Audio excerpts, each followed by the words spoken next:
Start recording. No pressure, no panic. Rafi, you're on. Lovely. Many thanks, Chris, for you personally and all your team. Yeah, no problem. Cymru, you are doing fantastic job. A step in bringing people together all over Wales. Fantastic project you are doing there. So good morning all, lovely to see you. And this is a subject really which is nowadays in the news about asylum seekers, refugees, why they come here. It is a very deep subject.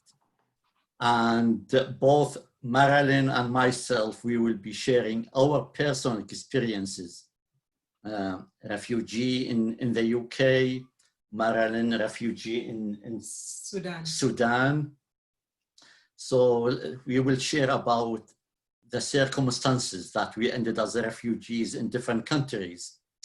And I got a few slides. Also, Marilyn got a few slides, so we'll go through them.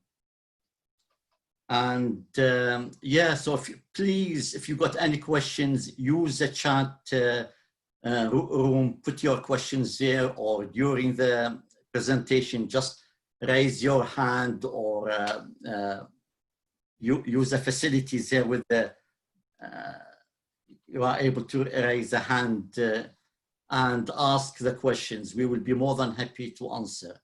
We are not experts on refugees, asylum seekers, but we will share our own personal experiences. So Chris, have I got the power to share? Yes, you do. Sorry, you can't hear me, I'm speaking. Yes, Rafi, you have the power to share. You should be able to do it. Lovely. I could recommend everyone puts their view on speaker view, although it actually goes to it automatically when you share. Oh, lovely. Thank you very much all. So I have given my presentation the title One World. And scientists, they tell us that our planet Earth, many years ago, on this particular slide, it tells us that 240 million years ago, Earth used to be one single land surrounded by water, Pangaea. That was the supercontinent type land surrounded by water. So we come to the subject of migration. Why people move from one place to another. And we know in the history, people always moved from one place to another and different reasons. And I list down, just only share some of the reasons. And they are all different. War, famine, forced migration, religious reason, poverty and low incomes, persecution, human rights, marriage. So people always moved from one place to another. And with regard the religious reason,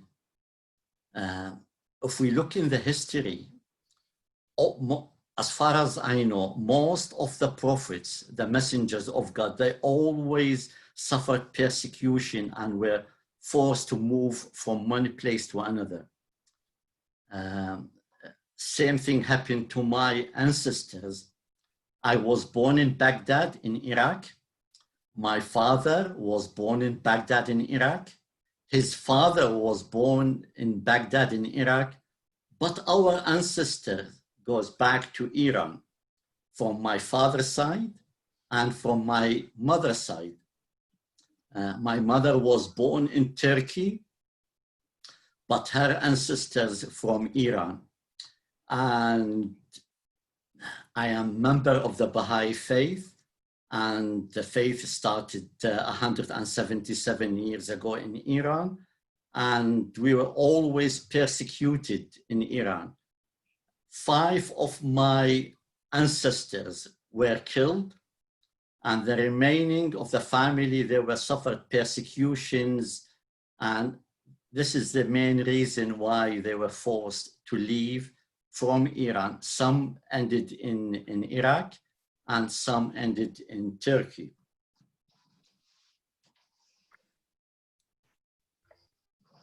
So if we look at this photo, I would imagine from the Middle East, the whole town is total distractions. So that you haven't got water, you haven't got food, no shelter. There are airplanes coming and trying to kill you. For me, I can't stay in that place. If I have got a family, I will do my best to leave and to protect my family and move somewhere else, trying to survive, because that's the nature of a human being, how to survive. And the sketch here tells us migration is not a crime. So we come to the asylum seeker. The person leaves his home place, his job, his work, his family, and move to another place. It's trying to survive. So he or she ends in a different country. The person applies for asylum seeker, but their application for asylum has not been concluded as yet, still in the system. So that's the definition of asylum seeker. And on this photo, it tells us seeking asylum is a human right. We come to the refugee. Same thing, the person, he or she left, and once their application for asylum seeker being approved and accepted, the person will classify as a refugee. And the sketch here, this showing us a military ship, ahoy, ahoy, where are you from? Intercepting a boat. And the reply, we are from Earth, our planet Earth, which is one world. I come to in more details about my personal experience. I was born in Baghdad, went to the university, studied there, graduated as a chemist. I had, at that time, I'm talking about late 70s, I had the desire to carry on with my postgraduate studies. And I left Baghdad, came to the UK. Before I left Baghdad, I had to go to the prison city in Baghdad to say farewell to my dad. My dad, you could see him sitting on the right-hand side with the dark jumper. He was there in prison with other members of the Baha'i faith, a total of about 32 of them, men and women, all different backgrounds, but they were all Baha'is. They were all rounded and put in prison. They were charged as a spies to America, spies to Israel, spies to Britain. And they were charged, my father was sentenced life in imprisonment, 20 years. By the way, is that persecution of my family, not just only of faith, religious, but ethnic as well. Because as I mentioned earlier, my ancestors from Iran, my mother was born in Turkey, but we were always classified as a second-class citizens. So we suffered persecution on both sides, religious persecution and ethnicity. So I went to the prison and I said to my dad, by the way, during their imprisonment, they were approached many, many times. Just say, I am a Muslim, not a Baha'i. Tomorrow we will take you to your family, to your house. The reply was from all of them, men and women. We believe in Muhammad, but we are not Muslim. We believe in Christ, but we are not Christian. We believe in Baha'u'llah being the latest messenger from God, hence we are known as Baha'is. And the police will say to them, yes, the government know you are good people. On a piece of paper, put Muslim, but keep the faith in your heart. They said, no, we don't do that. As a result, my father stayed in prison for 6 years. July 79, I went to the prison. Dad, I have made my plan, all my papers, my passports, ready to go to the UK to carry on with my postgraduate studies. He said to me, Rafi, if that is if you want, that's fine. But remember, you are going to a new country, a new culture, a new society. You will see the bad thing and you will see the good thing. My advice to you, look at the good side and copy it.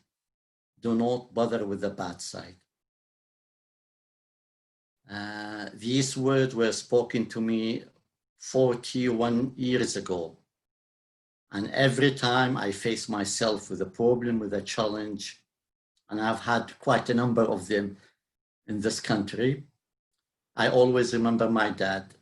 I don't live in a perfect place. I have to look at the good side of the place. And I'm very, very grateful to the UK government that granted me a refugee status. I stayed as a refugee for 5 years. Later on, I applied for citizenship. I remember one experience in the factory. I worked in the manufacturing industry for 21 years. And I left and I became a support carer, supporting people with learning disabilities. I did it for 12 years.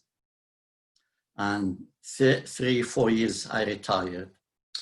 But I remember one experience in a factory. I was on the shop floor helping the production people. I was a troubleshooter, technical person, quality control person. I heard a shout, "You Iraqi, go home." I turned to the person and I thought to myself, in my home country, the place I was born, I wasn't welcome there. Here in this country, after 37 years working hard, raising our own 4 children, and being a foster carer with my wife, looking after 20 foster children over a period of 10 years, people say to me, go home. Where shall I go?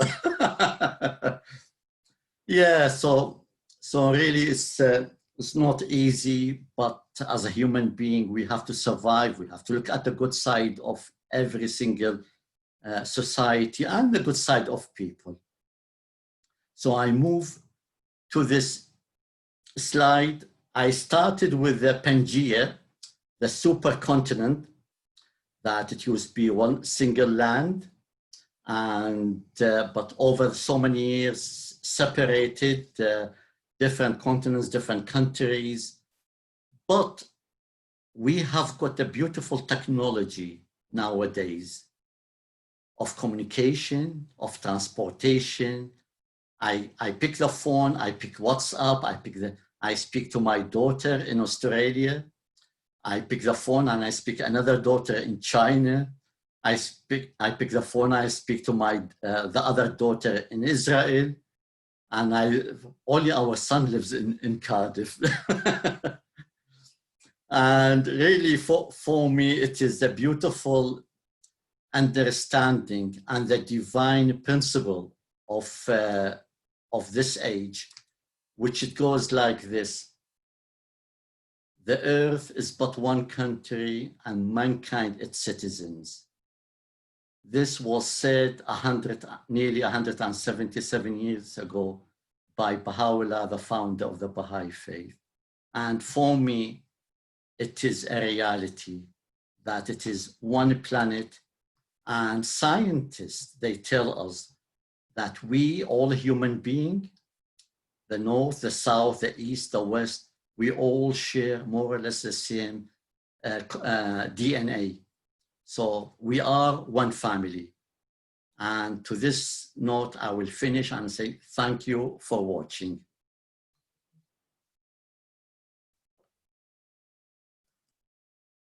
Thank you so much, Rafi. That's lovely.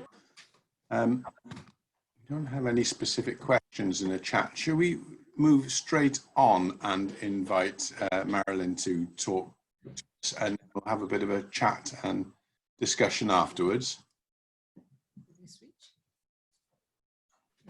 Happy with that, Marilyn? Yes. Lovely. You said you have the room. So we've switched. Chris, could I kindly request that you unmute everyone, because I would like to ask a few questions as I go along. I will attempt to do that. Fred, can you see on your screen how to do that and just unmute everyone?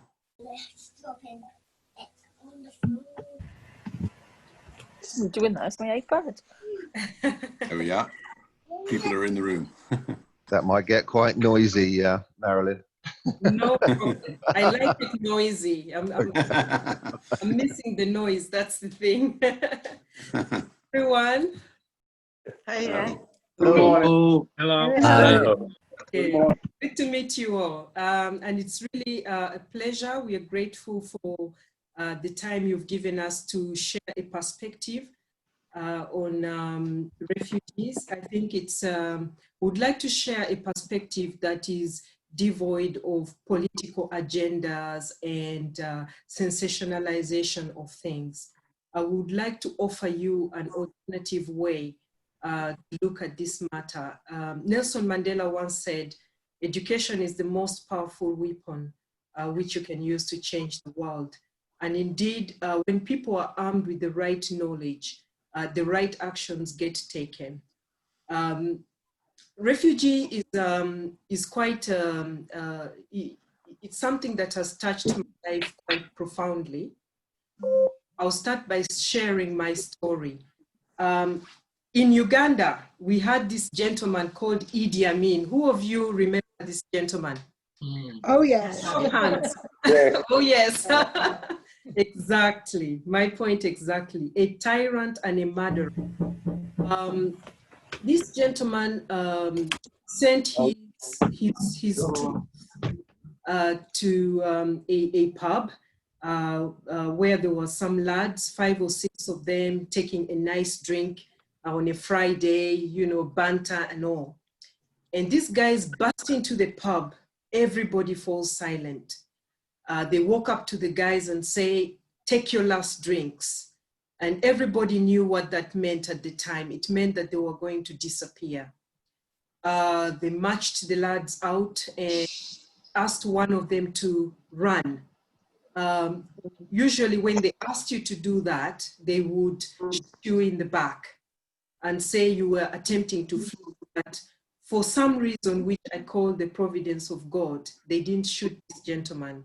And the poor guy ran until he actually fainted. When he came to, as God would have it, he actually fainted near a missionary run by the UK, and they subsequently smuggled him into the UK, where he sought asylum, and he stayed until Amin was overthrown. This is the gentleman who lived to tell the story. And this is the gentleman who actually let us know what happened to my father, because my father was one of those lads that never made it and was never seen again.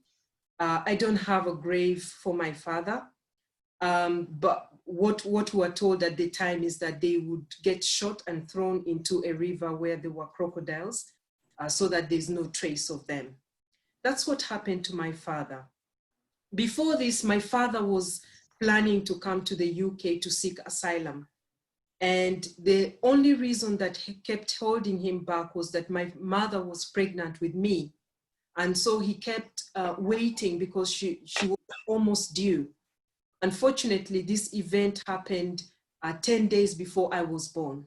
So I didn't get to see my father. Now, a thought for all of us here in the room is that if my father, who came to seek asylum at the time to the UK, had arrived at the foot, at your doorsteps, should he have been denied asylum, knowing that this was a matter of life and death? And so what we're sharing with you today is an understanding of the desperate situations that lead people to do the things that you see, to see people taking the high seas and, you know, arriving at your shores, that desperate, knowing that they could die, knowing that they will die sometimes, but knowing that the odds are better if they take the high seas. My friends, think about that. How can you think that with the odds, that the odds could be better with you on a small boat? It's got to be pretty desperate for you to get to that point.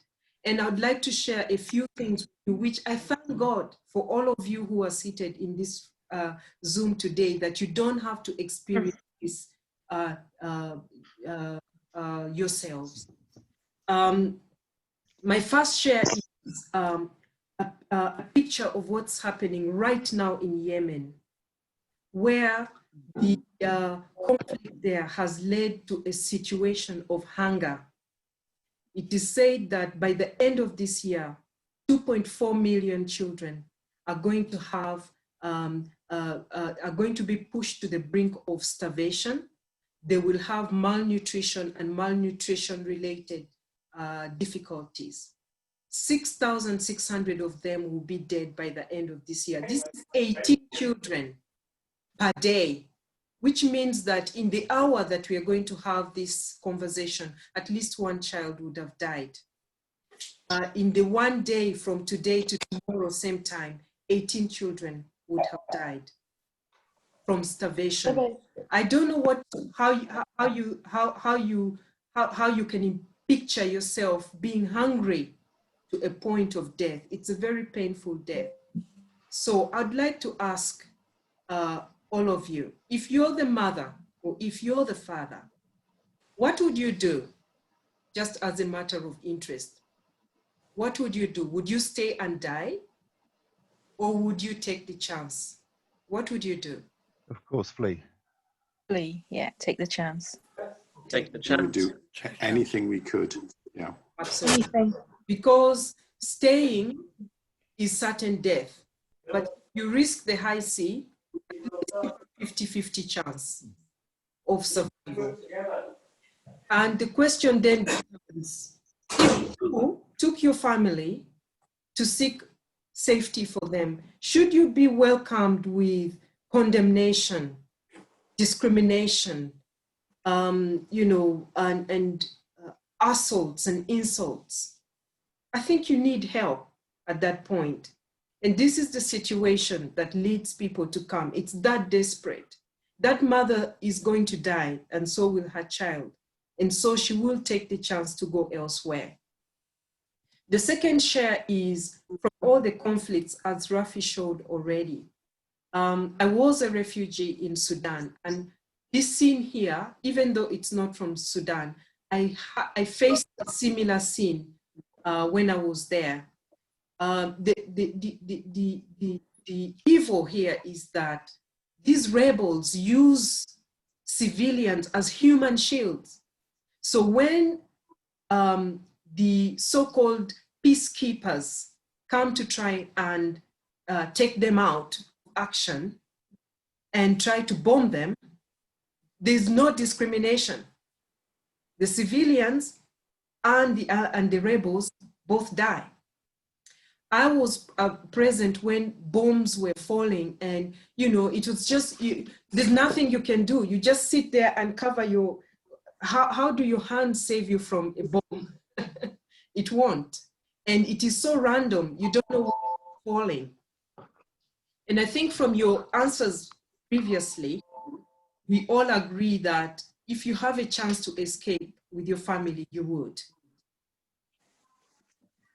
My other share is about, genocide. Imagine living in a country where you're being hunted by your neighbors, by your friends, by your government, just because maybe you're the wrong tribe. That's what happened to my father. My father was hunted down by Amin because he wanted to exterminate the Luo. The Luo are people from the north, they're dark-skinned like myself, and the men usually have names that start with O, like Obama. Obama is a Luo from Kenya. My father was called Odongo. So you only had to be, is it the Scottish in the UK that have O names? The Scottish, right? Irish. So they were going to be in trouble in Uganda. Irish, yeah. Irish, okay. So the or something, if your name was or something, you're a dead person walking. And that's your crime, and you will get hunted down and extinguished. This picture here is a real picture from Rwanda of what happened. The upper picture with the skeletons is from my country in Luero, and the picture of the gentleman who was sliced, that's a gentleman from Rwanda, from the genocides of the Tutsi. He was sliced like a piece of bread, and his family along with him, they died, but he survived. Now, just imagine this gentleman coming into the UK, not on a boat, but on a flight. What is his state of mind, do you think? What would be your state of mind if you watched your family being massacred and you are injured? What do you think is the state of mind of this person? I'd like if you Completely traumatized. Anger. Frightened. Yeah. Also numb, I would imagine. Numb. Absolutely. I think numb is a good one because I know of a story of one such from Rwanda who actually arrived. He made it to Belgium. That's the funny thing, is that he made it. But guess what? He was put up in a beautiful hotel, Ibis. You would think he had it all. And I know that many people would be upset, but guess what happened? He committed suicide. He committed suicide with all that around him. So I think, again, food for thought. These people are not normal when they arrive at the shows. They're traumatized. What they need is help. And what you see as the strange behavior is really what any one of us would have if we were faced with this set of circumstances. They need help. They need their minds to be cured. They need all sorts of help. I think you got the message. This is another one. This is the Rohingya Muslims fleeing from Myanmar. This is their living conditions. Your every day is a pandemic waiting to happen. That water, yes, that's your water that you're going to drink. Yeah, there's no proper toilets. This is where these poor Muslims have fled to from Myanmar. So without belaboring the point, I think we all got it. I'd like to ask one question, and all guesses are welcome, okay? I don't have a prize, so, How many people do you think have been displaced globally in the last 10 years? Millions. Millions. Hundreds of millions, about 300 million, maybe more. Okay. Well, you're very close. 100 million. Wow. Possibly displaced by all these disasters that you witness: Syria, Afghanistan, Somalia, Libya, Venezuela, 100 million. All right.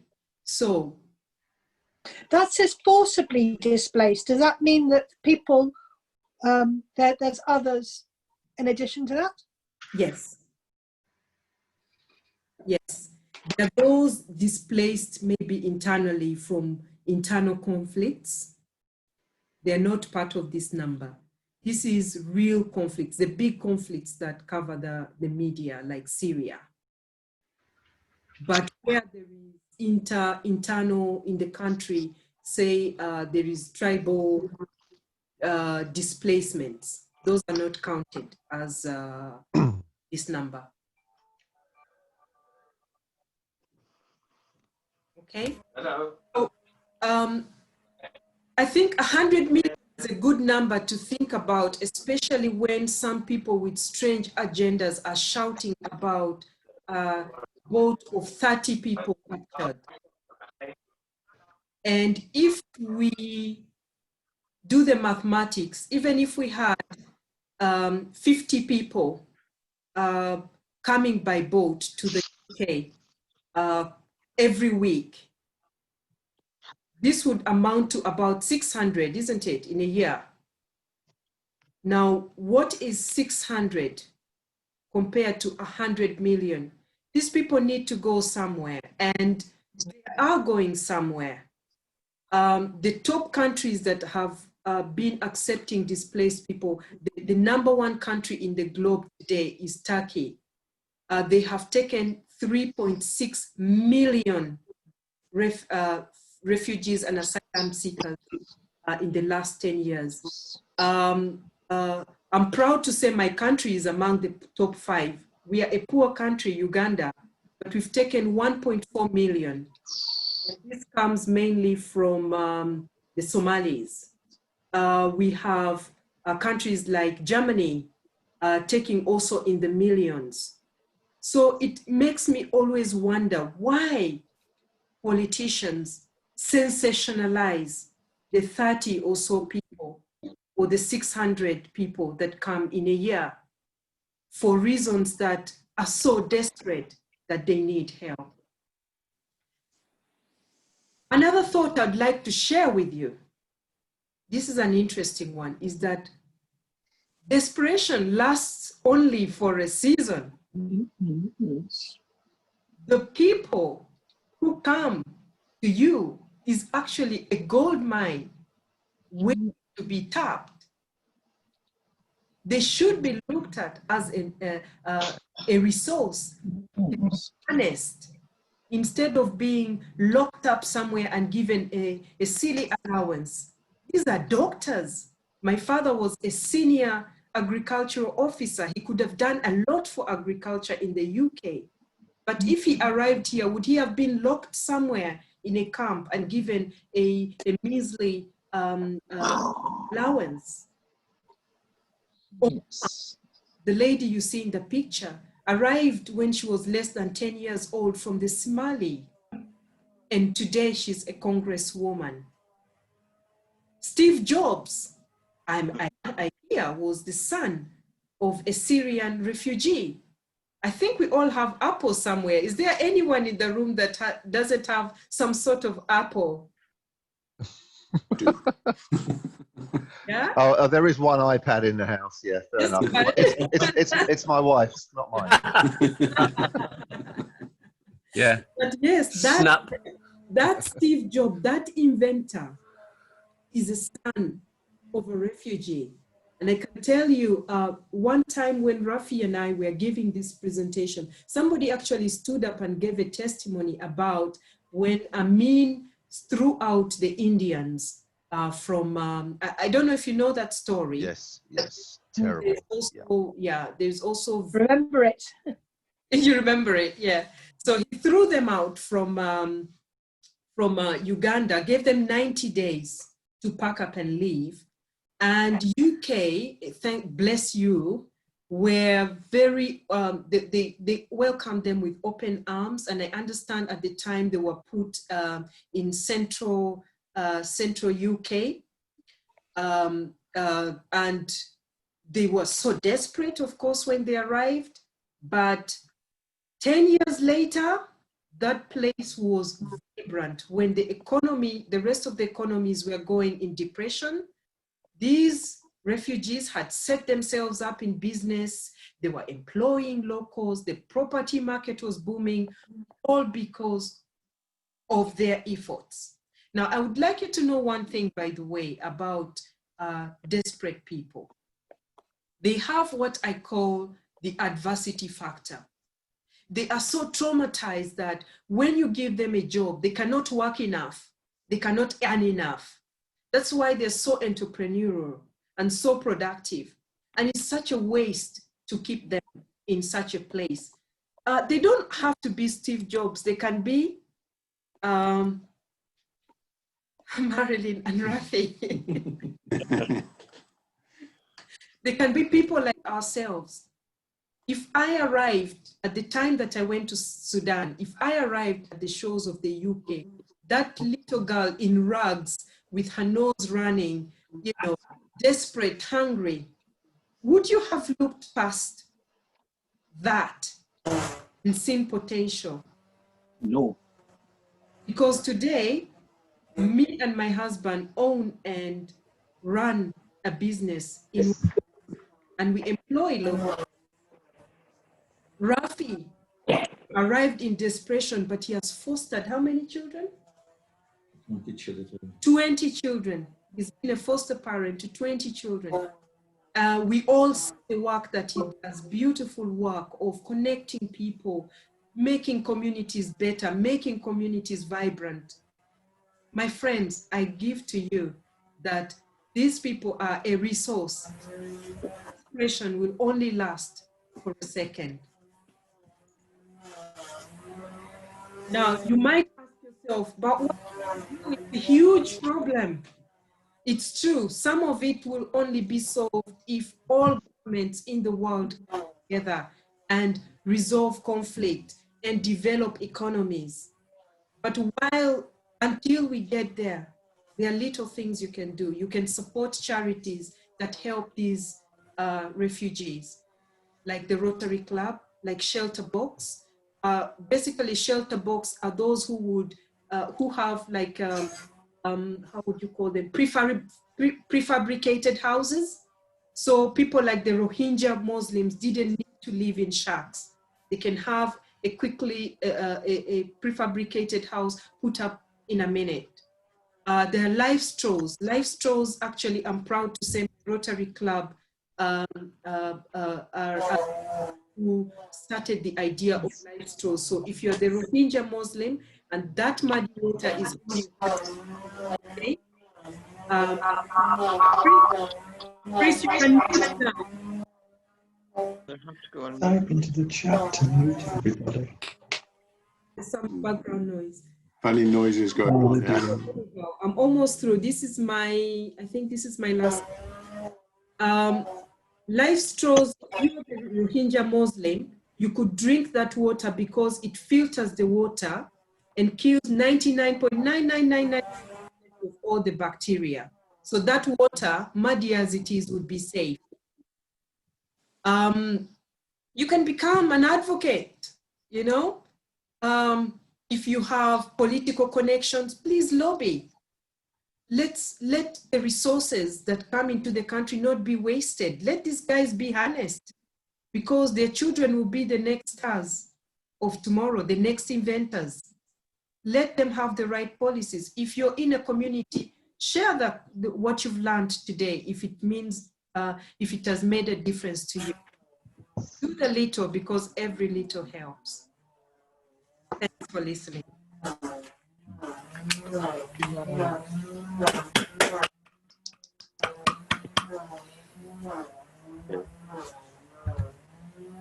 Marilyn, thank you so much. It was wonderful. I don't know if you can actually see you see the comments. There's some supportive words coming through there.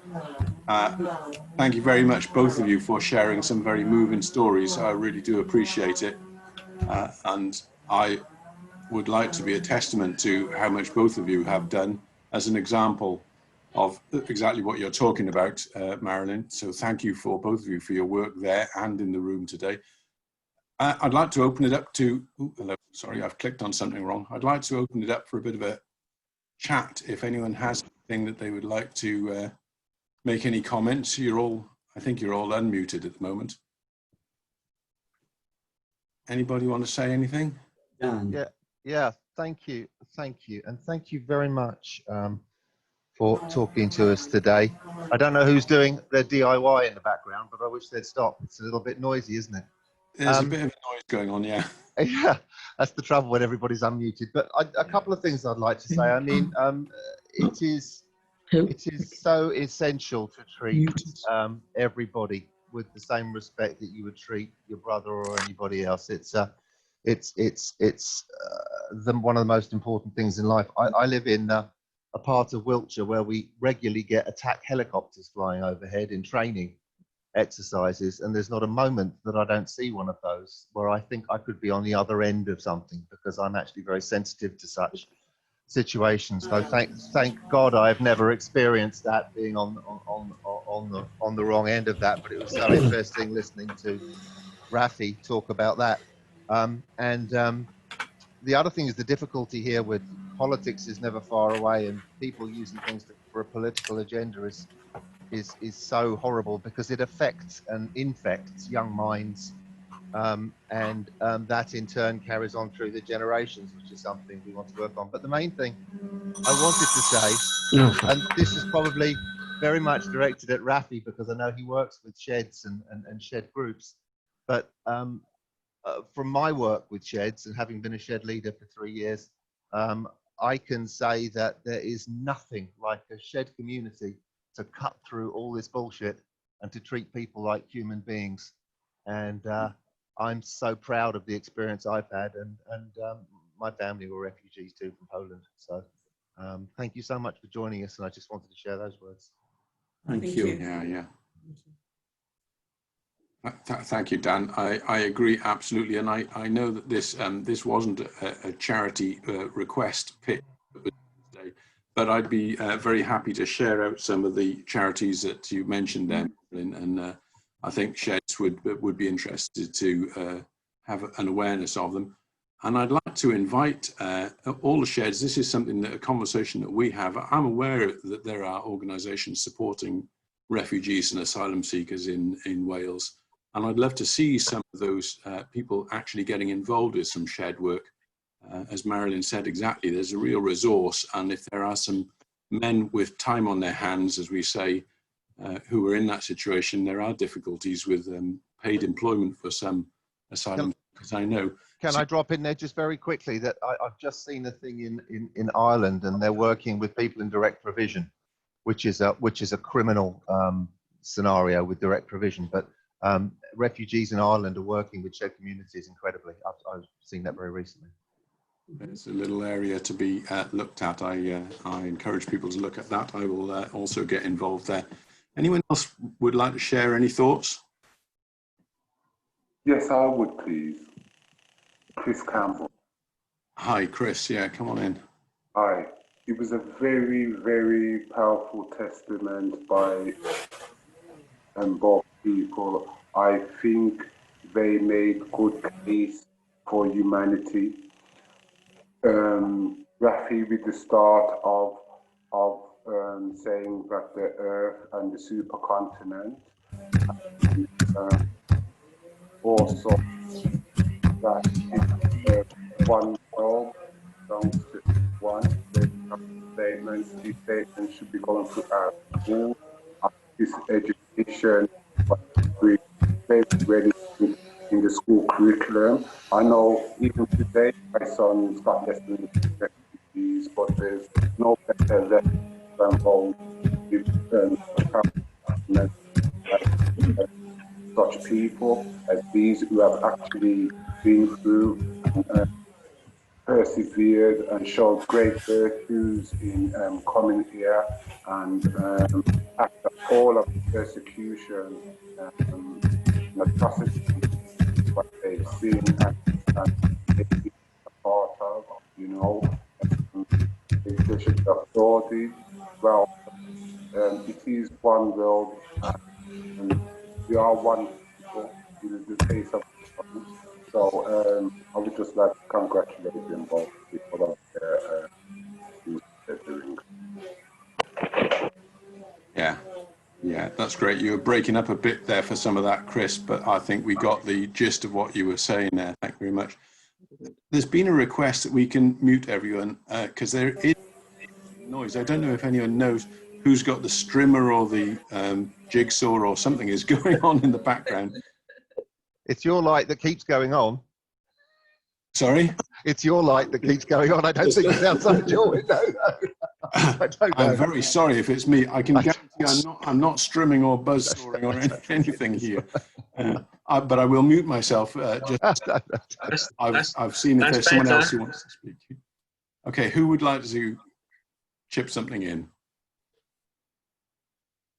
Can I? It's Vic Meredith from Blaenau. Hi, yeah, come on in. I know Rafi and Marilyn, and Marilyn touched upon something which I mentioned at a meeting I went to some time ago. I was a chartered surveyor involved in property for over 45 years. And in the 80s and the 90s, I was based in Leicester. And testimony to the point that Marilyn was making about people being a resource. There was an influx of Ugandan Asians to the Leicester area because it was in the centre of the country, and they made a huge impact in the retail world, in the manufacturing world, in the wholesaling world. And I saw the property market almost dry up at the end of the 80s, early 90s. But it was kept going in Leicester by the Ugandan Asians. They were employing people, they were manufacturing, they were retailing, they were wholesaling. And that was within a decade of arriving in the UK. Yeah, it's fascinating. It's fascinating. It's true enough. Anybody else? I'm scanning around to see people waving arms around or... Yeah, go on, Rob. Well, and I'll say something. Good man. Thank you both so much. That was just absolutely wonderful. And what I wanted to say was there is prejudice out there, without a doubt. And I think it comes from fear. And that fear is spread by, a lot of the time, the media, the misinformation. I think we need the likes of you to go out and meet people. There is some prejudice in men's sheds. I've come across that. It's a generational thing. It's a fear thing. But just meeting a person and hearing their story quickly changes that fear. It allays that fear. That is my experience. And it is in listening to you who've gone through these things, and for people to see that you are just humans. We are all humans. We're all the same. But it's that fear that puts the prejudice in people's minds. That was a very good point. It is from my own personal experience, where I live with my family here in a small town in South Wales. We moved to this town 34 years ago, and people shouted at me, "You blackie."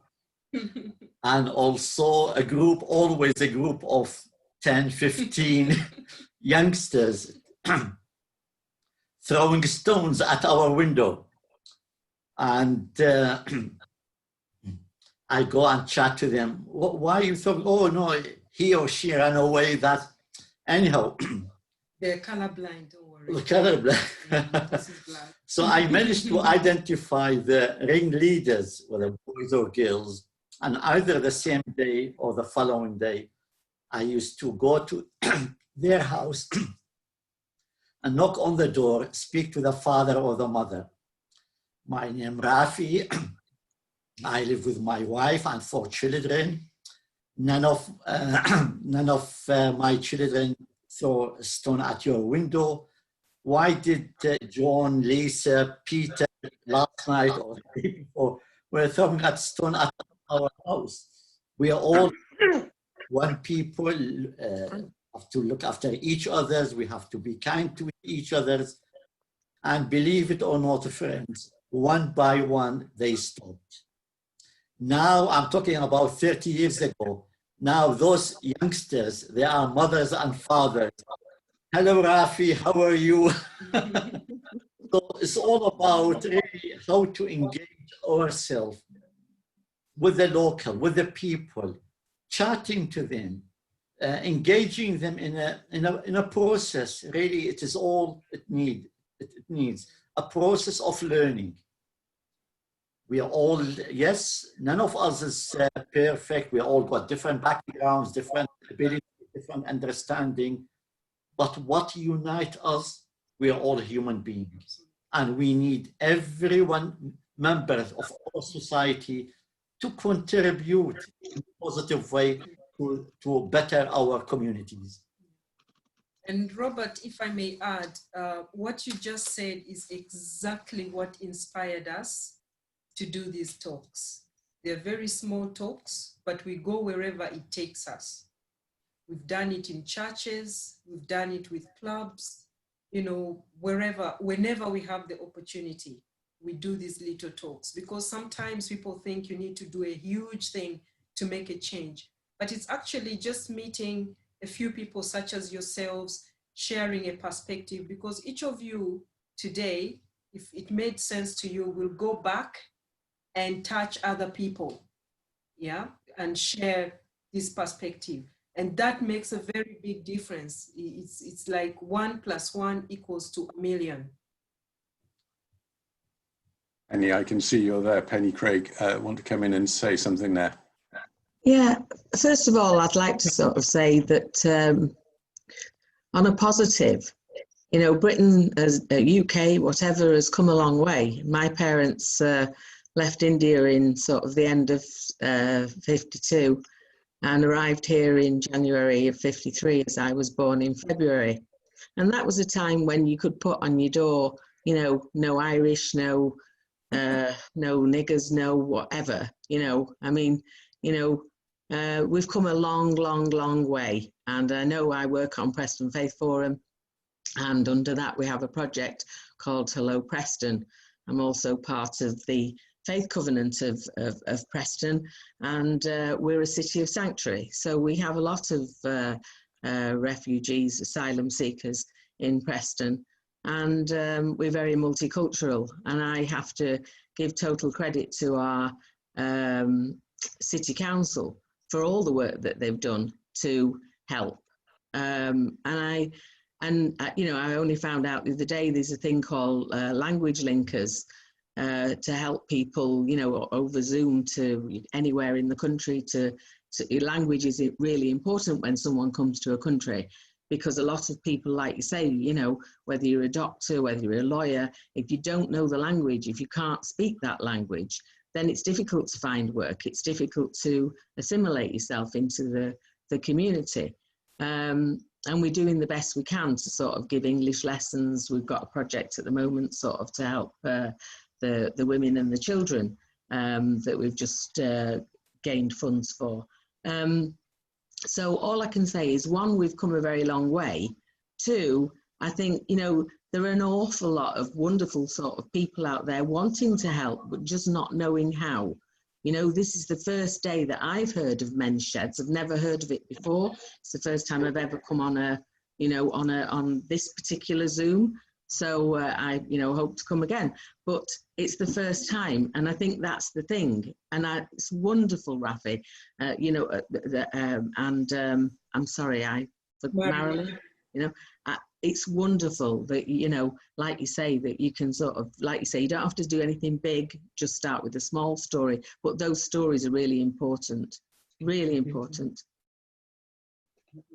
Absolutely, thank you, thank you. I agree. I think what we're talking about is dehumanization, and that's what Rafi and Marilyn are describing in every case almost. And the way to counter dehumanization is by seeing real people. 100 million people is actually easier to ignore when it's up on your news screen than one person sitting in front of you saying about your father living in prison for 16 years or losing your father a week before you're born. I mean, harrowing, deep stories that really put your lives into perspective. So thank you so much for coming and sharing those with us. It really is appreciated. Some important work, I think, done here today. I really value it. I'm conscious that we're approaching an hour nominally when we like to wind things up, but do people still have things they want to say and share? This is your moment. Wave your arms around. And if anyone else can see anyone waving, but if not, I'll... yeah, can I say something? Yes, you can. I also see Sophie in a moment. Yeah, come on, Mike. I see the men's sheds aspect of this when Marilyn was saying about the gentleman who was sliced and the mental state that people must be in when they come into this country as a refugee.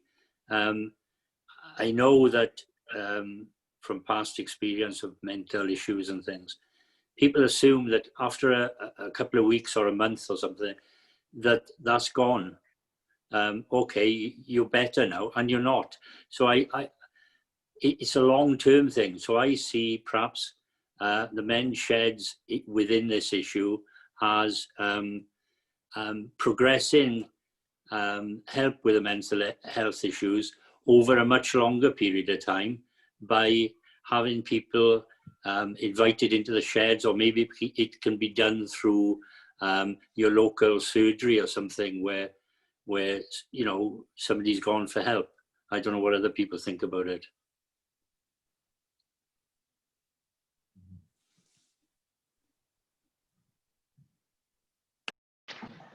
Chris is speaking, but we can't hear him. I'm agreeing, Mike. Sorry. You're muted. Yeah. Yes, I would just say there, Chris, I tend to agree with Mike, what he's saying there, that the man sheds are important, definitely for people that have, like Mike was saying, mental health and illnesses. It's a worthy thing, I think, and I think that what's being done is vital. It's very, very, you know, we must keep going. That's right, absolutely. Thank you, Tristan. Because I'm just, I only got to know about the men sheds when somebody in the organization where I go, maybe some of you have known of Hertz in Newcastle Emlyn. It's a charity organization for people with mental health. Mm-hmm. And I value that there's some sort of this being able to do what we can to help people like myself. And in this time of need, you know, it's quite difficult for anybody who has a mental health illness. And I think that by having these meetings and, you know, building the communication, in my view, it's very, very good that we're able to do this. Great. We're glad. We're very welcome to you, Tristan. Well done for making it. I know it was a bit of a struggle to get in this morning, and so well done for doing that. Thanks. We'll see you here again, I hope. Yes. Sophie, did you have something I saw you waving your arm around? Would you like to come in here? Hi guys. Yeah, I work for the British Red Cross with reunited refugee families, and I firstly just wanted to say thanks to Rafi and Marilyn, because that was so powerful, and it does echo with a lot of the families that I work with. The stories were obviously very similar, and it is it's really good to see that you are out there and engaging people, and people are learning, etc. And I was also going to say that I think this kind of forum and the setup would be really beneficial actually for some of the people that I work with. So refugees who would be able to come and join the men's sheds. I didn't hear about men's sheds until today either.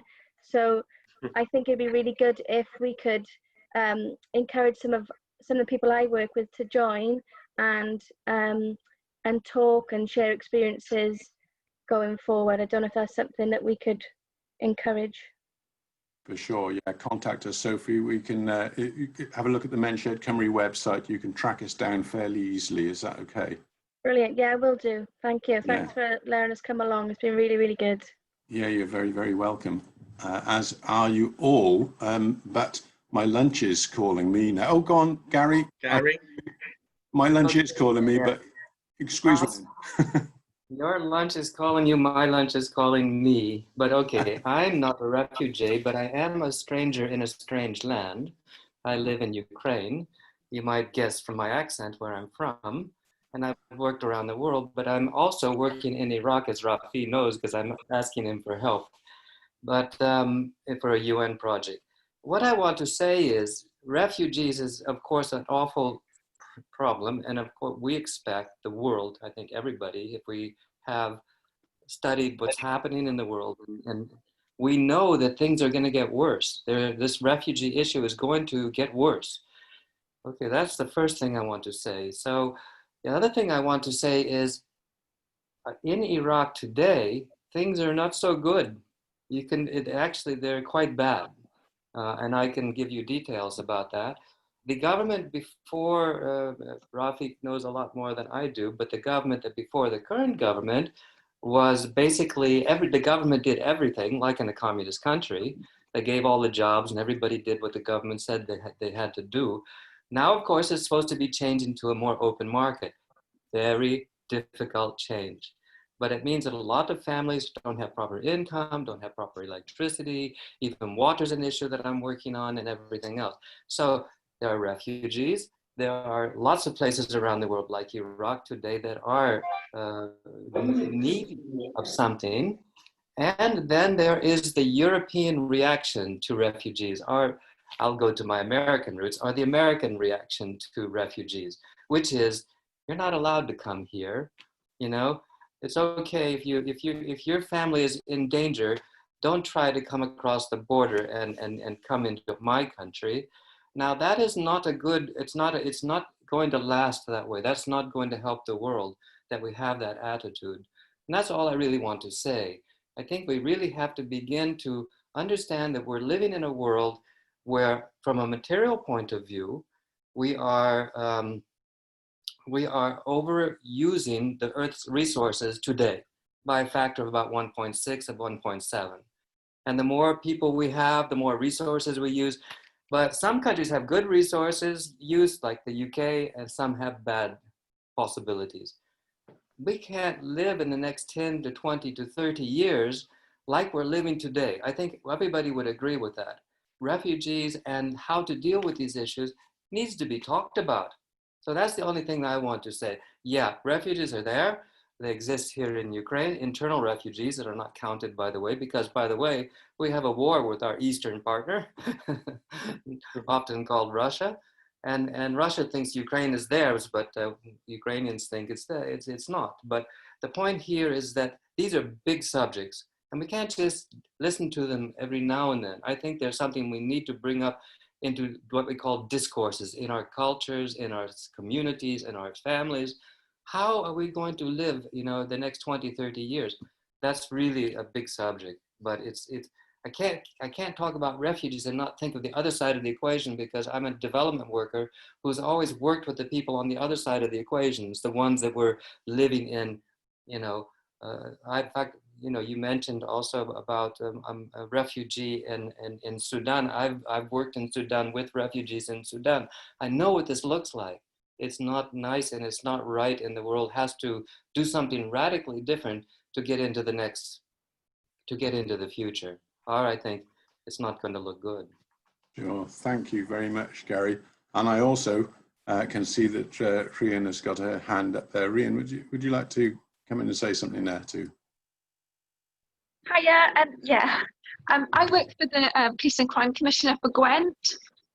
So unfortunately he couldn't make it today. He was invited, but Men's Sheds is something perhaps that we could come and visit. Jeff Cuthbert, who's the Police and Crime Commissioner, he's sort of funded quite a lot of projects, and one of the projects he funds is a refugee project called the Sanctuary Project in Newport.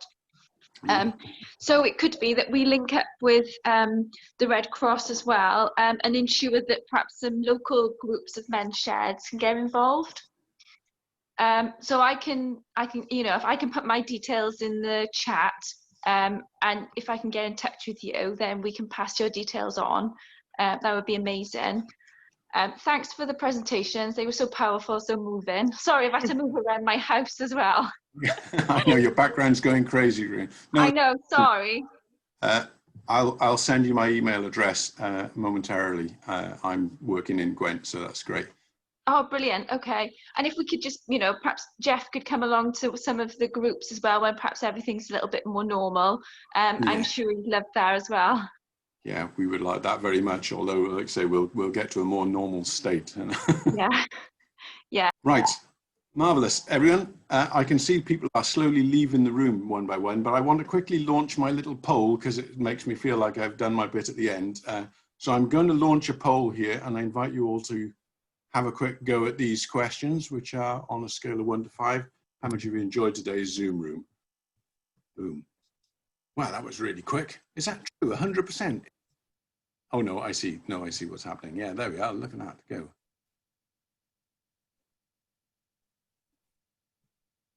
Yeah, I think. Poll of polls. Great. I have end polling there. I have another one question, because again, there's quite a few of us in today, and I would like to know how easy you found it to get into the Zoom room. We're just keeping an eye on this, because some people are finding it quite tricky.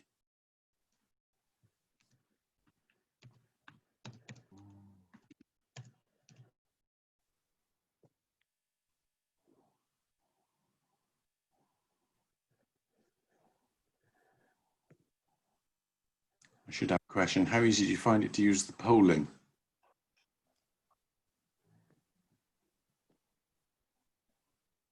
Great. You want to point out that there are 3 questions and you need to scroll down. 4, I think. Oh, is that what it is? Yes. Sorry, has everyone managed to do that now? Has it gone? It's gone. So many questions. I think I just signed my citizenship away or something. Is that, yeah, don't read the small print. It's fine. I feel that might have happened anyway a few years ago. Listen, I'm going to draw it to a close, and thank you so much, Rafi and Matt. Thank you everyone for taking part. It's been really great. I've really enjoyed it, and really some deep stuff to think about. It's been very, very valuable.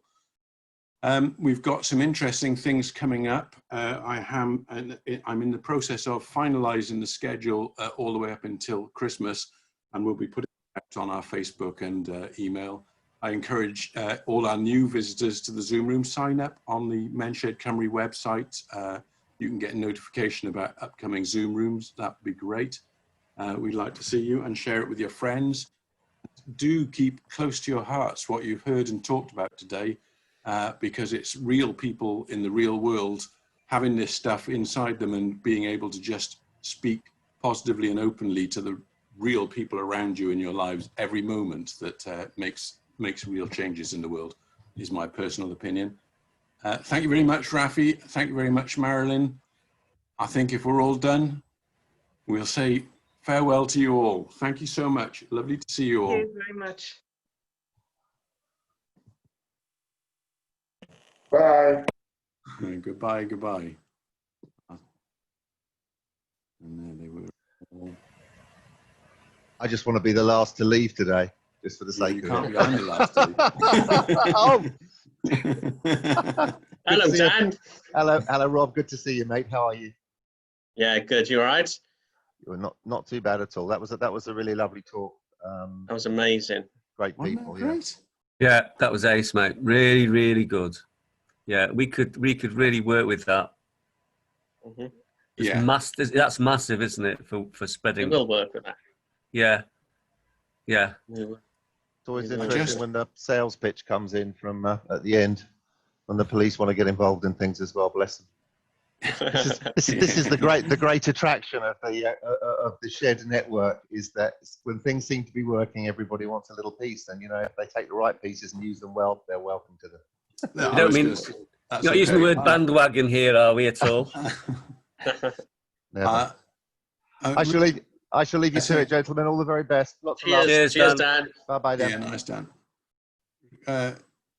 So, Rian, are you still here, Rian? I realised I didn't send Rian. Yeah, I've I am sent sorry. her. Yeah. Oh, I've Sorry. sent our email addresses. Oh, hello, Rian. That's Oh, lovely. have you sent it? Sorry, I didn't mean a sales pitch at the end. I just sort of wanted to get in that obviously the commissioner couldn't, he was invited, but he couldn't come along. But yeah, we always want to sort of meet new groups and things, but it's just about meeting people in Gwent, sorry. Yeah, no, I didn't take it as a sales pitch. You're absolutely welcome. So, you're more than welcome. And actually, we have already one example of a, I can't remember the name of the project that meets in the Share Centre, but we have a refugee who goes and visits our shared group in Newport. We've got a group in Newport in the Waysaver depot. Is it the Sanctuary Project? It might well be the Sanctuary Project. Yeah, it was a little while ago that I had a conversation with them. Yeah, I think I'll link up Sophie from the Red Cross with those just in case she's not already. But yeah, that's okay. I've got your email addresses now, I think. So I'll get in contact if that's okay. Fab. Great. Thank you. All right. All right. Cheers. I'm going to close the room now. Goodbye, everyone. Bye. You hungry? Yeah.